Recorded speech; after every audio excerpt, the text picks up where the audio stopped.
Hola, don Luis. Hola, buenas tardes, bienvenido a la Agencia de Sostenibilidad. Adelante, señor. Muchas gracias. Te invitamos a este capítulo del podcast de la Agencia de Sostenibilidad Energética. Hola a todas y a todos, bienvenidas, bienvenidos a esta nueva edición de Energía que nos une, este podcast de la Agencia de Sostenibilidad Energética apoyado por el Ministerio de Energía que busca un poco mostrar lo que hacemos desde la agencia, los programas, las iniciativas y cómo también estas iniciativas de alguna forma impactan en las personas y también en organizaciones y en empresas. Hoy día vamos a hablar de un tema muy interesante, la eficiencia energética desde el acondicionamiento térmico, desde las infraestructuras, desde cómo nuestros espacios en donde habitamos son más habitables y son más agradables de estar ahí en la medida en que usemos de mejor manera la energía. Y para eso hoy día estamos con el jefe del área de infraestructura de nuestra agencia, Clemón de Mons, y también con Camila Vergara, que está liderando hoy día un importante proyecto en la agencia, un proyecto emblemático que ya vamos a conocer. Así es que bienvenido Clem, bienvenida Camila. Muchas gracias. ¿Cómo están? Bien, gracias. ¿Sí? ¿Relajados? Bien. ¿Para tener una conversa entretenida? Así es. Súper, esa es la idea, que lo hacemos bien y que podamos contarle bien a la gente de qué se trata el trabajo que hacemos, que es un trabajo que a todos nos gusta, yo creo, mucho hacer. Para comenzar, la pregunta de base es como, contémosle a nuestro público qué es lo que hace el área de infraestructura y edificaciones dentro de la Agencia de Sostenibilidad Energética, en términos generales, qué es y qué hace esta área. Bueno, el área de infraestructura local y edificaciones trabaja con proyectos de implementación de proyectos de eficiencia energética o de energía renovable. Principalmente trabajamos con edificios públicos, que sean escuelas, servicios públicos, hospitales y eso estamos ahí logrando llegar a generar ahorro energético con ese tipo de proyectos que vamos a ver en más detalle en los distintos programas que llevamos como área. Estamos hablando de proyectos en distintos lugares de Chile, en distintos territorios. Sí, estamos ahí desde Arica hasta Magallanes, básicamente en distintos tipos de recintos, polar, hospitalario, como comentaba, a lo largo de Chile. Camila, ¿cómo ves tú que está el estado actual de las edificaciones en el país en respecto del tema de eficiencia energética en general y cómo de alguna manera desde la agencia se está trabajando con la agencia, con el Ministerio de Energía, con los BORES también en algunos casos, cómo estamos de alguna forma haciendo frente a ese desafío que tenemos hoy día en términos de infraestructura existente en el país? Mira, mi opinión al respecto es que todavía estamos al debe. Si bien estos últimos años hemos ido avanzando muy bien en términos de la eficiencia energética de la infraestructura, todavía siento que nos queda mucho camino por recorrer. Nosotros como agencia todavía estamos, solo implementando y trabajando, como decía Clemen, en edificaciones públicas, básicamente. Pero en general como sociedad tenemos actualmente el desafío de que tanto nuestras viviendas como todos los espacios que habitamos tengan estos conceptos como incorporados, ¿no? Entonces, como digo, si bien hemos avanzado en términos de eficiencia energética en la infraestructura, siento que todavía nos queda mucho camino por recorrer y eso la verdad es que igual es bastante positivo. Y ustedes han hecho varios diagnósticos en edificios públicos, escuelas, hospitales, en distintos edificios públicos. ¿Cuáles son los principales hallazgos que han encontrado ahí como que también apuntan a estos desafíos? Yo creo que hay un tema, claro, hay dos temas principales, diría que el tema como de la construcción en sí, ¿cierto? Como el edificio, que eso es un tema que estamos abordando ahí con uno de los programas, y el otro es como los sistemas más activos, digamos, de todos los que para generar agua caliente, calefacción, iluminación, que también eso es un poco más fácil de abordar, yo diría, como en términos de inversión y todo. Pero en general hay también en los edificios públicos una falta de recursos que hace que no es tan fácil para los que sean escuelas, hospitales o servicios públicos de hacer ese tipo de proyectos, pero yo creo que cada vez las contrapartes que tenemos están tomando más conciencia. Yo he visto hospitales que cambian luminaria, escuela también, que hemos hecho diagnósticos donde ya están haciendo, digamos, lo que pueden con los recursos que son limitados, pero yo creo que hay una conciencia igual de esos temas dentro de los servicios públicos en general. Cuéntame un poco acerca de los proyectos, los programas en los que está trabajando hoy día en el área de infraestructura local de edificación. Bueno, nosotros tenemos 3 principales programas. El primer programa es el programa de eficiencia energética y energía renovable en la región de Magallanes. Es un programa que está impulsado desde el gobierno regional de Magallanes, un proyecto que trabajamos con la Ceremi de Magallanes, con el Ministerio de Energía a nivel central, y ahí estamos desde el 2017-2018 trabajando en ese programa, donde hicimos 80 diagnósticos en todos los edificios públicos de la región. Entonces ahí abarcaba hospital, escuela, oficina, ministerio, etc. Y con eso definimos 7 edificios en los cuales implementamos proyectos. Hay de diversos ámbitos, tenemos en 2 liceos, en Punta Arenas, en Puerto Natales, recambio de luminaria, recambio de caldera que estamos haciendo actualmente, acondicionamiento térmico, sistema fotovoltaico. También en 3 hospitales de la región, también en Puerto Natales, Punta Arenas y Puerto Williams, instalamos cogeneración, un sistema de cogeneración que son 2 proyectos pilotos. Hay de una tecnología que se está desarrollando, en industria está más desarrollado, pero en sistema público no tanto, y también fotovoltaico, y también en servicios públicos hicimos recambio de luminaria. Entonces eso es un programa bastante completo, digamos, en el cual tenemos esa medida, esa implementación. Y el segundo programa es un proyecto internacional, un fondo GEF, que es para fomentar la energía distrital en Chile. Entonces ahí creamos la Oficina Nacional de Energía Distrital, que está albergada hoy día en la agencia, y ahí estamos buscando fomentar la energía distrital. Tenemos 2 proyectos hoy día que están en fase de ingeniería básica, que es un proyecto en Talca y otro en Independencia y Recoleta. Y ahí la meta es que se puedan concretar esos proyectos el próximo año, para que sean ahí no los primeros, pero uno de los primeros, digamos, a nivel público, proyectos de energía distrital. Y eso es una también de las metas del ministerio, de conectar, ahí son 500.000 habitantes, o personas beneficiarios de la energía distrital. Así que es un proyecto también súper importante y en el cual hemos ido avanzando en el país a nivel de ese tipo de proyectos. Y bueno, el tercero, que ya va a entrar más en detalle Camila, que es Mejor Escuela, que es el proyecto que estamos haciendo ahora también. Sí, es un tremendo proyecto, Mejor Escuela también. Ya vamos a volver un poco con algunos conceptos ahí que tú mencionaste, pero igual es interesante después que le contemos a la gente qué es la cogeneración, qué es la energía distrital. Lo vamos a explicar para que también lo conozcan. También a la Cami después le vamos a preguntar qué es el acondicionamiento térmico en simple. Pero sí, queremos conocer un poquito más acerca de este gran programa que está hoy día funcionando en el país, en qué consiste, sus desafíos. Cuéntanos un poquito más acerca de Mejor Escuela. Bueno, Mejor Escuela viene a consolidarse el 2022, pero es un programa que venimos trabajando desde la agencia hace varios años. Partimos con un primer desafío que parecía pequeño al comienzo, que era el diagnóstico, como decís tú, levantar brechas ahí en los establecimientos educacionales. Y resulta que ese diagnóstico básicamente arrojó el deficiente estado de la infraestructura de los establecimientos y la necesidad de hacer proyectos de acondicionamiento térmico en estos establecimientos para poder mejorar el confort en las salas de clases y que los alumnos en el fondo pudieran estudiar en mejores condiciones, ¿ya?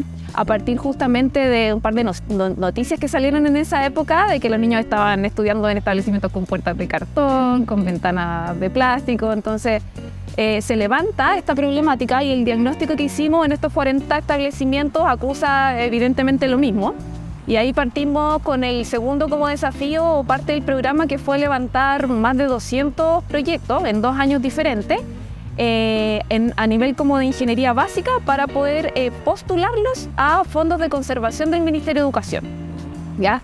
Entonces, en 2019 y 2020 levantamos más de 200 proyectos y no todos consiguieron financiamiento, pero hay un porcentaje, diría que un 30% de esos proyectos habrán conseguido financiamiento. Y de los restantes que quedaron, se seleccionaron 5 establecimientos para hacer implementaciones piloto por parte de la agencia. Y ahí entramos ya al mundo como de la obra o de implementar y aplicar los proyectos que estábamos levantando. En los últimos años se desarrollaron esos 5 pilotos, nos sirvió como agencia para tomar mucha experiencia en torno a los desafíos que tiene implementar este tipo de proyectos, entendiendo que son proyectos que se generan o se ejecutan sobre una estructura existente, en una edificación donde tiene una demanda alta de ocupación, donde los niños están de marzo a diciembre, donde en muchos de estos establecimientos no se pueden parar las clases porque los niños reciben desayunos y colaciones y almuerzos. Entonces, finalmente el desafío no era solo de técnico, sino que también de coordinación de muchas de las partes. Y abordamos bien ese desafío, nos fue bien con los 5 pilotos.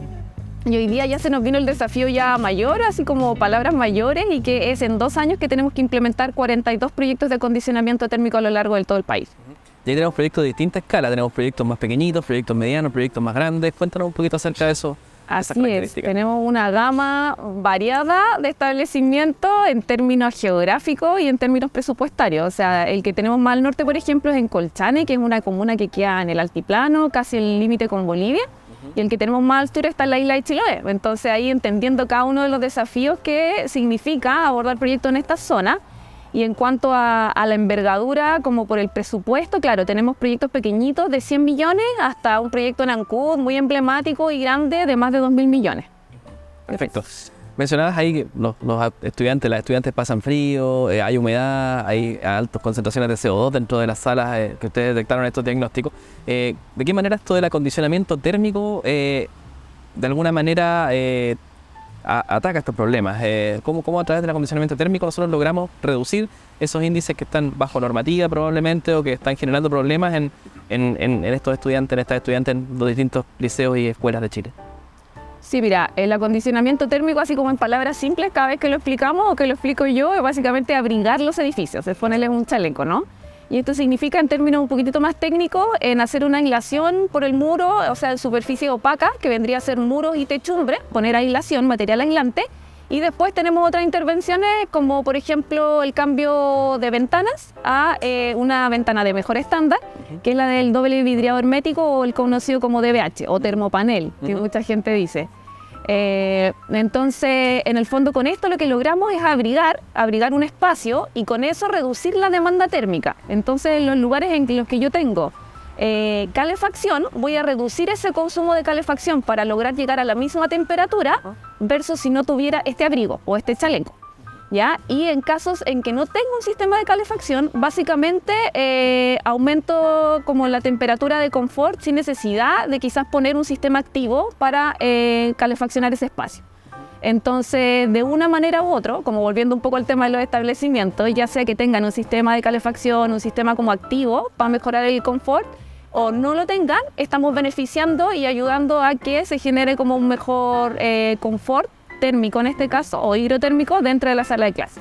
Y hay temas de infiltraciones también, por ejemplo, ahí todos hemos pasado cerca de una ventana ahí donde se ve la luz de afuera, entonces también todo eso genera también una sensación térmica como mala, ¿cierto? Entonces hay también el hecho de poner ese abrigo, como decía Cami, cerrar todos esos puentes térmicos, o sea, fin de infiltración de aire, que te producen una sensación como de frío, entonces ahí resolviendo eso, obviamente el confort térmico y la sensación dentro de la clase se resuelve, y también los temas de humedad, pues ahí poniendo barreras de vapor, o sin entrar en tema tan técnico, pero también reduciendo esa humedad, y siempre es como algo que produce esa sensación de frío. Perfecto, o sea, estamos ahí abrigando y mejor ventilando también los establecimientos, y al mismo tiempo estamos ayudándole a las municipalidades, a los sostenedores a reducir su consumo de energía, también a emitir menos al ambiente al tener sistemas de calefacción más eficientes. Perfecto. Clem, también quería volver al tema de los conceptos que mencionaste hace un rato, que también es interesante explicarlos en palabras más sencillas para quienes nos están siguiendo hoy día. ¿En qué consiste la cogeneración y la energía distrital? Que sabemos que son tecnologías que están disponibles en el mundo y que acá estamos tratando también de impulsar de alguna manera en el país a través de estos programas. Bueno, la cogeneración son equipos que producen electricidad, digamos, un concepto, por ejemplo, de un motor que es un motor que produce electricidad y de ese motor se aprovecha el calor también de ese motor, porque como todos los motores sabemos que producen calor ahí con el auto, sabemos que no hay que tocar ahí el motor, ¿cierto?, cuando está encendido. Entonces ahí en la cogeneración permite como generar electricidad y aprovechar el calor para generar agua caliente sanitaria o de calefacción. Entonces en edificios como hospitales que tienen una alta demanda tanto de electricidad como necesidad de calor, son equipos que se adaptan perfectamente y que permiten reducir el consumo de las calderas actuales que pueden tener el hospital y también el consumo de electricidad que obviamente tienen. Entonces es algo que permite en términos como de eficiencia global ahorrar bastante ahí en ese tema. Y la energía distrital, bueno, es un concepto de tener una central térmica grande con redes de agua caliente o incluso de agua fría para el tema del enfriamiento en verano.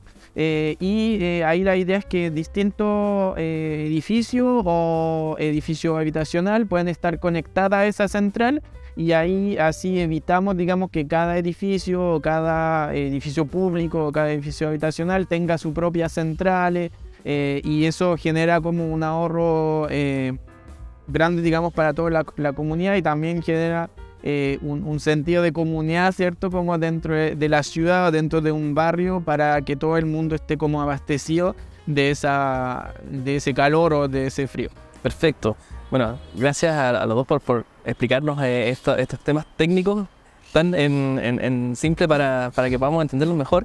Y quiero invitarnos ahora a poder conocer un testimonio que también da cuenta desde la experiencia el beneficio concreto que significa ser parte de un proyecto de este tipo, y específicamente en un proyecto que desarrollamos en la escuela en el liceo Luis Alberto Barrera de Punta Arenas, donde también hicimos una intervención bien integral en temas muy similares a lo que comentaba Camila de Mejor Escuela. Así que los invitamos a conocer este testimonio. Es el director quien nos va a contar acerca de ese proyecto y después podemos comentar un poco acerca de qué nos pareció esa capsulita que vamos a ver. Son solo 2 minutos, así que los invitamos y las invitamos a ver ese video. ¿Sabías que tanto la salud como las oportunidades educativas y recreativas de niños, niñas y jóvenes se ven impactadas por la calidad de los servicios energéticos con que cuentan en sus casas, escuelas y en los entornos en que crecen? Víctor Mancilla Vera, director del Liceo Bicentenario Luis Alberto Barrera. ¿Qué significa para el establecimiento incorporar mejoras sostenibles? Para nosotros ha significado, yo diría, un gran beneficio y también un desafío desde el punto de vista organizacional y educativo. ¿Por qué digo esto? Porque eso significa, en términos prácticos, ¿cierto?, que nuestros estudiantes ven cómo se ha producido el cambio en el uso de la energía dentro del establecimiento. ¿Con qué proyectos han sido beneficiados? Quiero hacer mención a los proyectos que hemos sido beneficiados como establecimiento educacional a través de la Agencia de Eficiencia Energética que pertenece al Ministerio de Energía. Nosotros hemos sido beneficiados con el proyecto de la planta fotovoltaica, después con el proyecto del recambio de todo el establecimiento por luces LED. En este momento también tengo que mencionar otro proyecto que ya está licitado y adjudicado, que es el cambio de la central térmica por calderas de última generación. ¿Qué beneficios ganaron con este programa? Para el sostenedor